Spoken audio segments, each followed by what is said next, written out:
رسول اللہ صلی اللہ علیہ وآلہ وسلم اس کتاب پر جو ان کے پروردگار کی طرف سے ان پر نازل ہوئی ایمان رکھتے ہیں،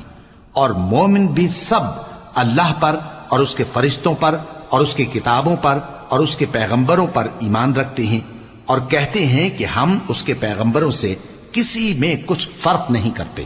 اور وہ اللہ سے عرض کرتے ہیں کہ ہم نے تیرا حکم سنا اور قبول کیا، اے پروردگار ہم تیری بخشش مانگتے ہیں اور تیری ہی طرف لوٹ کر جانا ہے۔ اللہ کسی شخص کو اس کی طاقت سے زیادہ کا ذمہ دار نہیں بناتا، اچھے کام کرے گا تو اس کو ان کا فائدہ ملے گا، برے کرے گا تو اسے ان کا نقصان پہنچے گا۔ اے پروردگار اگر ہم سے بھول یا چوک ہو گئی ہو تو ہم سے مواخذہ نہ کیجو، اے پروردگار ہم پر ایسا بوجھ نہ ڈالیو جیسا تو نے ہم سے پہلے لوگوں پر ڈالا تھا، اے پروردگار جتنا بوجھ اٹھانے کی ہم میں طاقت نہیں اتنا بوجھ